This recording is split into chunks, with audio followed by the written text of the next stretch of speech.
ഈശോ മിശിഹായ്ക്ക് സ്തുതിയായിരിക്കട്ടെ. Lumen Cristo 101 ദിവസം കൊണ്ട് ബൈബിൾ പുതിയ നിയമം വായിച്ചു തീർക്കുന്ന വചന പദ്ധതിയിലേക്ക് ഏവർക്കും സ്വാഗതം. ഇന്ന് ദിവസം 87. എഫേസ്യർ 1, 2, 3 അധ്യായങ്ങളാണ് നാം ഇന്ന് വായിക്കുന്നത്. ക്രിസ്തുവിലൂടെ നമുക്ക് ലഭിച്ച സ്വർഗീയ അനുഗ്രഹങ്ങളെയും പാപത്തിൽ നിന്ന് കൃപയാൽ വീണ്ടെടുക്കപ്പെട്ട് നാം ദൈവത്തിന്റെ ഒരേ കുടുംബമായി മാറിയതിനെയും ഈ അധ്യായങ്ങൾ വ്യക്തമാക്കുന്നു. എഫെസോസ് അധ്യായം 1.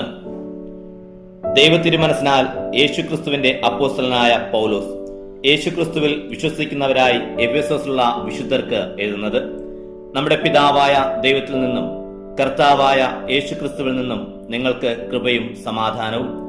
സ്വർഗീയമായ എല്ലാ ആത്മീയവരങ്ങളാലും ക്രിസ്തുവിൽ നമ്മെ അനുഗ്രഹിച്ചവനും കർത്താവായ യേശുക്രിസ്തുവിന്റെ പിതാവുമായ ദൈവം സ്തുതിക്കപ്പെട്ടവനാകട്ടെ. തന്റെ മുമ്പാകെ സ്നേഹത്തിൽ പരിശുദ്ധരും നിഷ്കളങ്കരുമായിരിക്കാൻ ലോകസ്ഥാപനത്തിനു മുമ്പ് തന്നെ അവിടുന്ന് നമ്മെ ക്രിസ്തുവിൽ തിരഞ്ഞെടുത്തു. യേശു ക്രിസ്തുവെ നാം അവിടുത്തെ പുത്ര ദത്തെടുക്കപ്പെടണമെന്ന് അവിടുന്ന് തന്റെ ഹിതവും ലക്ഷ്യവുമനുസരിച്ച് മുൻകൂട്ടി തീരുമാനിച്ചു. അവിടുന്ന് ഇപ്രകാരം ചെയ്തത് തന്റെ പ്രിയപ്പെട്ടവനിലൂടെ നമ്മിൽ ചൊരിഞ്ഞതിന്റെ കൃപയുടെ മഹത്വത്തിനും പുകഴ്ചയ്ക്കും വേണ്ടിയാണ്. അവിടുത്തെ കൃപയുടെ സമൃദ്ധിക്കൊത്ത് നമുക്ക് ക്രിസ്തുവിൽ പാപമോചനവും അവന്റെ രക്തം വഴി രക്ഷയും കൈവന്നിരിക്കുന്നു. ഈ കൃപയാകട്ടെ അവിടുന്ന് തന്റെ ജ്ഞാനത്തിലും വിവേകത്തിലും നമ്മിൽ സമൃദ്ധമായി ചൊരിഞ്ഞിരിക്കുന്നു. ക്രിസ്തുവിൽ വ്യക്തമാക്കിയ തന്റെ അഭീഷ്ടമനുസരിച്ച് അവിടുന്ന് തന്റെ പദ്ധതിയുടെ രഹസ്യം നമുക്ക് മനസ്സിലാക്കി തന്നു. ഇത് കാലത്തിന്റെ പൂർണ്ണതയിൽ സ്വർഗത്തിലും ഭൂമിയിലുമുള്ള എല്ലാറ്റിനെയും ക്രിസ്തുവിൽ ഒന്നിപ്പിക്കുന്നതിന് വേണ്ടിയാണ്. തന്റെ ഹിതമനുസരിച്ച് എല്ലാം പൂർത്തിയാക്കുന്ന അവിടുന്ന് തന്റെ പദ്ധതി അനുസരിച്ച് അവനിൽ നമ്മെ മുൻകൂട്ടി തിരഞ്ഞെടുത്തു നിയോഗിച്ചു. ഇത് ക്രിസ്തുവിൽ ആദ്യമായി പ്രത്യാശ അർപ്പിച്ച നാം അവന്റെ മഹത്വത്തിനും സ്തുതിക്കും വേണ്ടി ജീവിക്കുന്നതിനാണ്.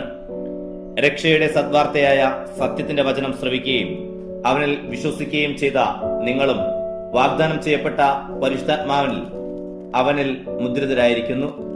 അവിടുത്തെ മഹത്വം പ്രകീർത്തിക്കുന്നതിനുള്ള അവകാശം നാം വീണ്ടെടുത്തു.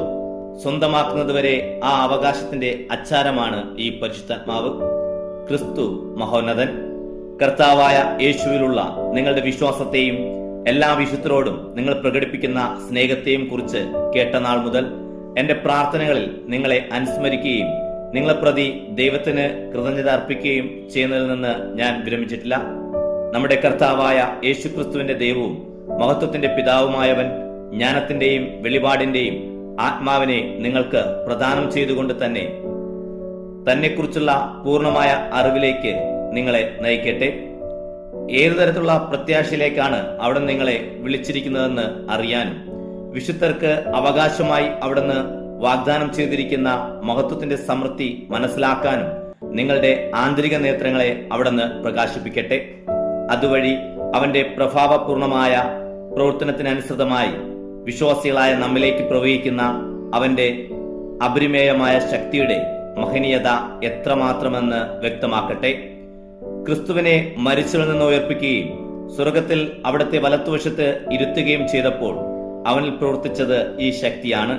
അങ്ങനെ ഈ യുഗത്തിലും വരാനിരിക്കുന്ന യുഗത്തിലും എല്ലാ ആധിപത്യങ്ങൾക്കും അധികാരങ്ങൾക്കും ശക്തികൾക്കും പ്രഭുത്വങ്ങൾക്കും അറിയപ്പെടുന്ന എല്ലാ നാമങ്ങൾക്കുമുപരി അവനെ ഉപവിഷ്ടനാക്കി. അവിടുന്ന് എല്ലാ വസ്തുക്കളെയും അവന്റെ പാദങ്ങൾക്ക് കീഴിലാക്കുകയും എല്ലാറ്റിനും മുകളിൽ അവനെ സഭയ്ക്ക് തലവനായി നിയമിക്കുകയും ചെയ്തു. സഭ അവന്റെ ശരീരമാണ്. എല്ലാ വസ്തുക്കളിലും സകലവും പൂർത്തിയാക്കുന്ന അവന്റെ പൂർണ്ണതയുമാണ്. എഫെസോസ് അധ്യായം 2. രക്ഷ ദൈവിക ദാനം. അപരാധങ്ങളും പാവങ്ങളും മൂലം ഒരിക്കൽ നിങ്ങൾ മൃതരായിരുന്നു. അന്ന് ഈ ലോകത്തിന്റെ ഗതി പിന്തുടർന്നും അനുസരണക്കേടിന്റെ മക്കളിൽ പ്രവർത്തിക്കുന്ന അരൂപിയായ അന്തരീക്ഷ ശക്തികളുടെ അധീശനെ അനുസരിച്ചുമാണ് നിങ്ങൾ നടന്നിരുന്നത്. അനുസരണക്കേടിന്റെ ഈ മക്കളോടൊപ്പം ഒരു കാലത്ത് നമ്മളും ശരീരത്തിന്റെയും മനസ്സിന്റെയും അഭിലാഷങ്ങൾ സാധിച്ചുകൊണ്ട് ജഡമോഹങ്ങളിൽ ജീവിച്ചു. നമ്മളും മറ്റുള്ളവരെ പോലെ സ്വഭാവേനെ ക്രോധത്തിന്റെ മക്കളായിരുന്നു. എന്നാൽ നമ്മൾ പാവം വഴി മരിച്ചവനായിരുന്നിട്ടും കരുണാസമ്പന്നനായ ദൈവം നമ്മോട് കാണിച്ച മഹത്തായ സ്നേഹത്താൽ ക്രിസ്തുവിനോടുകൂടെ നമ്മെ ജീവിപ്പിച്ചു. കൃപയാൽ നിങ്ങൾ രക്ഷിക്കപ്പെട്ടു. യേശു ക്രിസ്തുവിനോടുകൂടെ അവിടുന്ന് നമ്മെ ഉയർപ്പിച്ച് സ്വർഗത്തിൽ അവനോടുകൂടെ ഇരുത്തുകയും ചെയ്തു. അവിടുന്ന് യേശു ക്രിസ്തുവിൽ നമ്മോട് കാണിച്ച കാരണത്താൽ വരാനിരിക്കുന്ന കാലങ്ങളിൽ തന്റെ അപരിമേയമായ കൃപാസമൃദ്ധിയെ വ്യക്തമാക്കാനാണ് ഇപ്രകാരം ചെയ്തത്. വിശ്വാസം വഴി കൃപയാലാണ് നിങ്ങൾ രക്ഷിക്കപ്പെട്ടത്. അത് നിങ്ങൾ നേടിയെടുത്തതല്ല, ദൈവത്തിന്റെ ദാനമാണ്. അത് പ്രവൃത്തികളുടെ ഫലമല്ല. തന്മൂലം ആരും അതിൽ അഹങ്കരിക്കേണ്ടതില്ല. നാം ദൈവത്തിന്റെ കരവേലയാണ്. നാം ചെയ്യാൻ വേണ്ടി ദൈവം മുൻകൂട്ടി ഒരുക്കിയ സൽപ്രവൃത്തികൾക്കായി യേശു ക്രിസ്തുവിൽ സൃഷ്ടിക്കപ്പെട്ടവരാണ്. എല്ലാവരും ക്രിസ്തുവിൽ ഒന്ന്. നിങ്ങൾ ശരീരം കൊണ്ട് വിജാതീയരായിരുന്നപ്പോൾ ശരീരത്തിൽ കൈകൊണ്ട് പരിച്ഛേദനം ചെയ്യപ്പെട്ടവർ നിങ്ങളെ അപരിച്ഛേദർ എന്ന് വിളിച്ചിരുന്നത് ഓർക്കുക. അന്ന് നിങ്ങൾ ക്രിസ്തുവിനെ അറിയാത്തവരും ഇസ്രായേൽ സമൂഹത്തിൽ നിന്ന് അകറ്റപ്പെട്ടവരും ഉടമ്പടിയുടെ വാഗ്ദാനത്തിന് അപരിചിതരും പ്രത്യാശയില്ലാത്തവരും ലോകത്തിൽ ദൈവവിശ്വാസമില്ലാത്തവരുമായിരുന്നു എന്ന കാര്യം അനുസ്മരിക്കുക.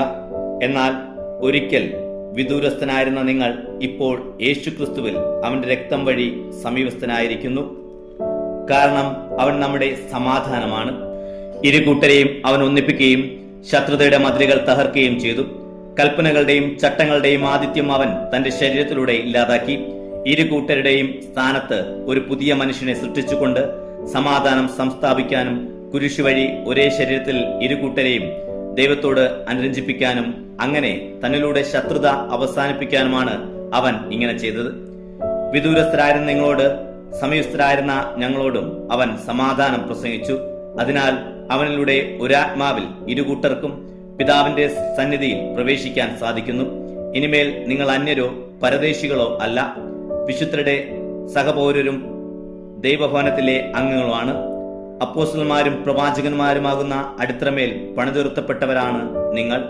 ഈ അടിത്തറയുടെ മൂലക്കല്ല് ക്രിസ്തുവാണ്. ക്രിസ്തുവിൽ ഭവനമൊന്നാകെ സമന്വയിക്കപ്പെട്ടിരിക്കുന്നു.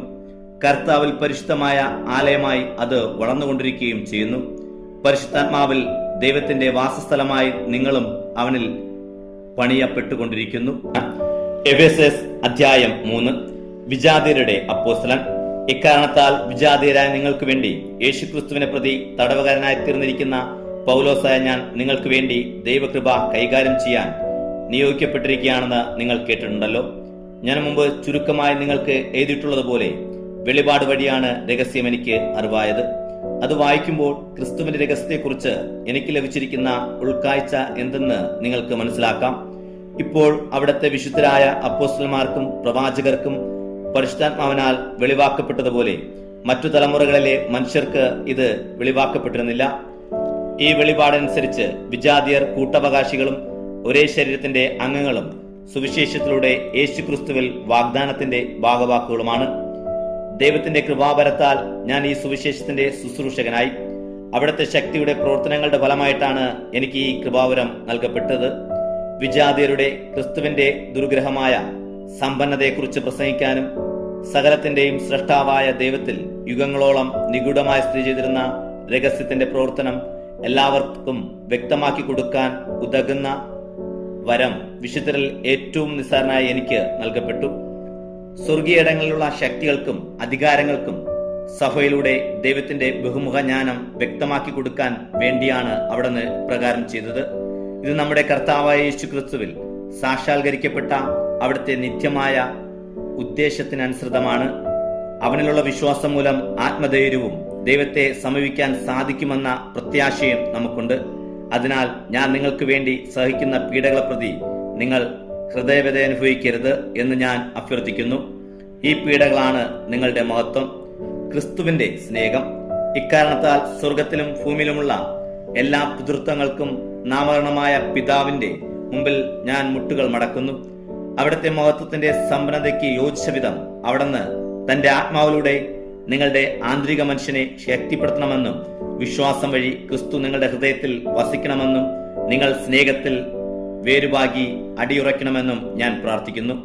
എല്ലാ വിശുദ്ധരോടുമൊപ്പം ക്രിസ്തുവിന്റെ സ്നേഹത്തിന്റെ നീളവും വീതിയും ഉയരവും ആഴവും ഗ്രഹിക്കാൻ നിങ്ങൾക്ക് ശക്തി ലഭിക്കട്ടെ.